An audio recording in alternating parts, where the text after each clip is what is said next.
Hello students, principles और teachers. CBSE की तरफ से एक बहुत ही ज़रूरी अर्जेंट अपडेट आई है। ये सर्कुलर 3 अक्टूबर 2025 को जारी किया गया है।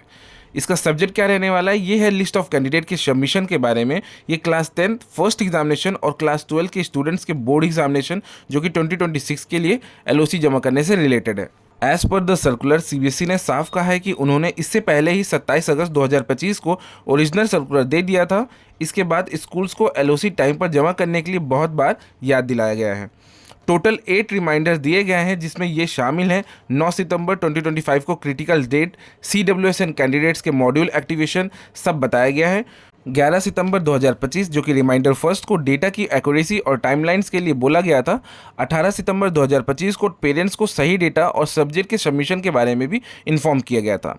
26 से 30 सितंबर तक 5 रिमाइंडर्स कॉन्टिन्यूसली भेजे गए हैं, जिसमें लेट फीस के बिना एलओसी जमा करने के लिए रिमेनिंग डेज पर जोर दिया गया था। इतनी बार याद दिलाने के बाद भी ये देखा गया कि कई स्कूल्स ने अभी तक अपनी एलओसी जमा नहीं की है। ओरिजिनल डेडलाइंस ये थी कि चालान पेमेंट से 22 सितंबर 2025 तक, ऑनलाइन पेमेंट जैसे कि इंटरनेट बैंकिंग, यूपीआई, डेबिट या क्रेडिट कार्ड से 30 सितंबर 2025 डेट थी। अब बात कर लेते हैं लेट फीस शेड्यूल के बारे में। मीन्स घबराइए नहीं, स्कूल्स को एक और मौका दिया जा रहा है लेट फीस के साथ में। एलओसी सबमिशन पोर्टल 30 सितंबर 2025 को क्लोज होने के बाद अब फिर से ओपन हो गया है, जो कि 3 अक्टूबर 2025 से ओपन रहेगा।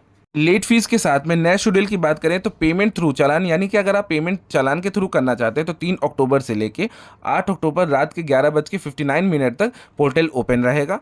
चालान को छोड़कर अगर आप किसी और माध्यम से ऑनलाइन पेमेंट करना चाहेंगे, जैसे कि यूपीआई हो गया, डेबिट कार्ड हो गया, इंटरनेट बैंकिंग हो गई, तो उसकी डेट रहने वाली 3 अक्टूबर से लेके 11 अक्टूबर 2025 जो कि रात 11:59 तक पोर्टल ओपन रहेगा।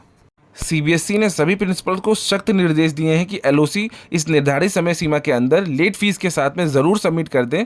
पोर्टल इस शेड्यूल के बाद बंद हो जाएगा, उसके बाद कोई भी सबमिशन एक्सेप्ट नहीं की जाएगी। अगर कोई स्कूल फाइनल डेडलाइन तक एलओसी जमा नहीं कर पाता है तो उसकी पूरी जिम्मेदारी स्कूल की होगी, और इसका सबसे बड़ा नतीजा ये होगा कि उनके कैंडिडेट्स बोर्ड एग्जामिनेशन 2026 में बैठने के लिए इनएलिजिबल हो जाएंगे। तो जिन स्कूल्स ने भी अभी तक LOC submission for class 10th और 12th नहीं किया है, तो लेट फीस के साथ में अपना सबमिशन कंप्लीट कर सकते हैं और अपने स्टूडेंट्स को एलिजिबल कर सकते हैं एग्जामिनेशन में बैठने के लिए। तो इस सर्कुलर में सिर्फ इतना ही था। अगर आपको वीडियो अच्छी लगी हो, इन्फॉर्मेटिव लगी हो, तो please like and subscribe to my channel. मिलते हैं नेक्स्ट वीडियो में। Thanks for watching.